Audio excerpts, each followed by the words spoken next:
there was no appetite, it seemed, throughout the year for legalizing marijuana.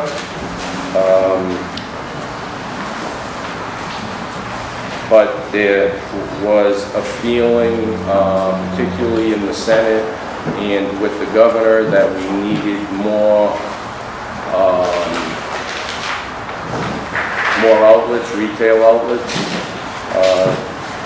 So the governor's budget amendment provides for 6 retail outlets where they could manufacture and sell. Sorry, no appetite among who? You said there was no appetite for To legalize. Right, appetite among lawmakers or among the Well, it seems, towns? Or yeah. Lawmakers? I haven't heard a lot about legalization from almost anyone the entire session. I don't think I had one constituent asking about it. I haven't heard a lot of talk regarding it amongst the public or lawmakers. I said in the beginning of the session I was relatively neutral on it and listening to others, and most people, most lawmakers either seem to be agnostic or negative on the proposal. So that did not occur. But we have 6 additional compassion centers, full compassion centers proposed by the governor and recommended by the House Finance Committee. Speaker, do we know where, like South County does not have one, do we know if one will come to South County? The decision is ultimately in the executive branch, but the legislation says that it will be determined by population, I believe. So they should go where the need is, and I hope and assume that 9 is the right number. If anyone thinks that it is not,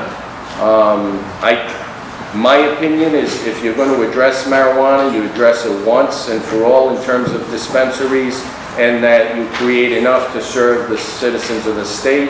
I believe the more you open up the market, the better, and the more competition you have, the better the quality of the product for our consumers, and the lower the price, and probably a reduction in the black market sales. So. Speaker, I agree with what you're saying about that, adding the 6 new compassion centers. I'm wondering though, because a few years ago as a state, we allow people to cultivate. We have 34 cultivators who are licensed and 40 other cultivation licenses pending. I'm wondering if we're putting small businesses out of business by now saying 6 new retailers can also grow their own marijuana. It's kind of like saying, okay, you can open up a new supermarket, but don't buy from the local farmers any of your produce. We're going to give you an acre of land. I say that because I have a couple of cultivators that are constituents, and I tour the facilities, I see the processes, and the price of marijuana, a pound has gone from $3,000 years ago to $500, because that's what compassion centers can squeeze the cultivators. That's right. What are we doing that's going to help the cultivators with these 6 if they're going to grow their own marijuana? They may not grow their own marijuana. If you have good cultivators that produce a good product and they do it at the right price, these 6 new licenses may choose to purchase from them. Should right we now, they can just sell and not grow? the problem right now, well, then you have inequities amongst the compassion centers. The problem right now is that those 3 compassion centers can grow as much as they want. And they also hold a monopoly. So when the cultivators go and try to sell their product, all they have to do is say, no, I know it costs you $2,000, but I'll buy it from you for $1,500, whatever the numbers are. I don't know marijuana numbers; those are made up. So at the end of the day, if they say no, the cultivator has nowhere else to go. If you have 9 retail licenses out there, now you're opening the market up, and believe it or not, if I don't want to buy, maybe the chairman does, maybe the leader does, someone's going to buy the product. Thanks a lot. So just share when you buy, will you please? All right, we will share with you. So at the end of the day, I don't know what the solution is. I know that the current marketplace is a monopoly and it does not work, and the cultivators have a legitimate argument, but I think it needs to be opened up. And some of the cultivators seem very happy, some of the cultivators not so happy. But one thing we're not going to do is open it up just slightly to take care of a few. It's got to be opened up. On this issue, I 100% agree with the Journal editorial board. You need more sunshine on this issue, and you need it opened up so that there is competition. I'm much more concerned about our citizens getting a good quality product at a good price rather than the compassion centers or the cultivators. We're here to serve the needs of our citizens, and that's what this legislation does. Hold on. That was before even her. She just started talking. All right, are you next? Yes. All right, go ahead, Chairwoman. Thank you. Mr. Chairman and Mr. Speaker, my concern is about this article with regards to everybody seems that they are on the ship to benefit. The clients who will benefit for their need, their medical needs, but then you have the individuals in the community for which, for far too long, the war on drugs was a theme and was extremely bad to many of the urban communities. Now, a lot of emphasis, a lot of time has gone into increasing this business that's booming. And no grudge against that. What is in play to be able to reparations to these communities, these families, these entities, these individuals that have suffered greatly, to now a booming business that is set for the privileged few to benefit from, and there's nothing that's going to be going into the communities for which it had been adversely affected throughout these years. So there needs to be some type of a compromise or some type of formula that some benefits is going to be directed to benefit those communities. Right. These are private investments that go into compassion centers and cultivation operations at millions and millions of dollars. So I'm not sure how you would begin to try to do that. I'm happy to have the conversation, as I'm sure Chairman Abney would be, but I'm not sure that in this type of legislation, a reparations idea is something. Well, maybe I'm using the wrong word, but I'm talking about the individuals that serve time, have a record, the communities that are still suffering behind this war on drugs, for which we are, stamping it to be a big multi-billion-dollar industry here in the state of Rhode Island, and no. Well, here's what we want to do. You got to keep in mind this, and I know we're talking big money, and you're absolutely right, Chairwoman, but this is a medical program. We're talking about a medical program here. So the goal of House Finance is to open it up, make it more competitive, shine more sunlight on it, make it more transparent, lower the cost for all of the patients that need medical marijuana. Society's issues beyond that are outside of a medicinal program.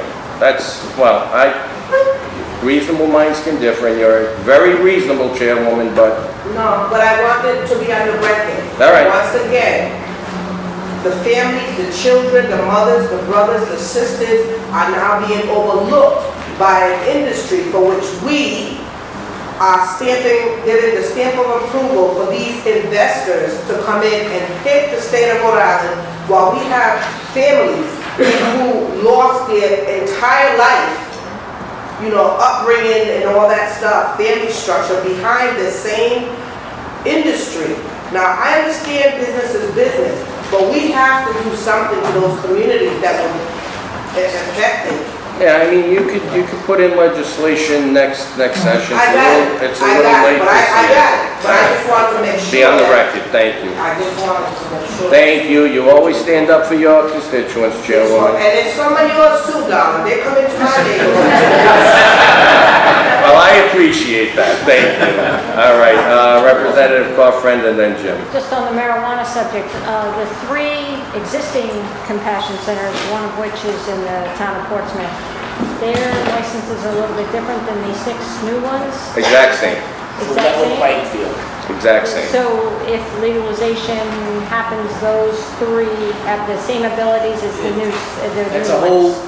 I won't speak, that's a whole different issue, legalization, that's not taken up in this budget article, and that's I something in the understand future, that. and in the future, that will be debated and aired It and sounded transparent. like Friday night that there was, that the 6 new licenses were maybe different. No, they're the same. Exactly the same. They're the same. Full service, yes. Okay, they're the same. They are the same, so if Okay. legalization were contemplated at some time in the future, you'd have to figure out how the public was gonna be served and how the retail outlets were gonna work. Jim and then, Mr. Speaker, members of the House, my area of concern is medical marijuana. I don't have a problem with, okay? It serves a medical purpose. What I do have a problem with, and we all see it, when I say that, I don't know how many bills have been introduced to stop cigarettes, e-cigarettes, you name it. And yet we're, on the legalization of marijuana, we're promoting. we're not passing it, Jim, so you'll be happy with that. I want to reiterate this about medical marijuana, okay? Number 1, Colorado, Massachusetts approved the legalization of marijuana. It hasn't been tested. I'm more concerned about our law enforcement. I'm concerned about our kids being exposed to this, you know, and the generation coming up. You know, we got enough crazy people running around. So, anyways, with that said, thank you. Thank you, Jim. So, thank you. And when we're ready to have the conversation about legalization, we're getting some good data out of Colorado, maybe for next year for our conversations. But I wanted to stand up and support everything that Chairwoman Williams said about equity, and I also wanted to raise maybe a different side of the equity conversation, which is for medical marijuana patients and the cost of obtaining marijuana and the equity there. And I am concerned, and I'm starting to hear concern about individual patients being able to grow their own plants, and concerns that the new legislation has some changes that's going to make that I harder. don't believe so. So, okay, so I'm concerned about that. We I'm going to did track not- that down a little bit. The governor proposed reducing the home grows for Right. through the caregivers. We did not Okay. accept that. Okay, great, thank you. And then the other concern I'm hearing is about steep increases, and I'm not sure I share this concern about the steep increases in the licensing costs. And I don't know what the right licensing fee is in the end, and maybe that's a place to do some I- reinvesting in communities. I don't know, Representative. What I can tell Yeah. you is if there's a shortage of applications, we'll come back next year and reduce it. I don't suspect that's going to be a problem. I think you're going to have more applications than spots. Thank you. So if that's the case, then it's probably exactly where it should be. So we'll let the market drive that a little bit. And as far as the cost of the product, I share that concern, and that's why opening it up and putting the consumer first rather than the cultivators or the compassion centers, open it up, let's have free competition, and I can't predict the future, but I would have to assume that that's going to drive the price down significantly, and probably, we're talking about medicine, increase the quality of the product. Thank you.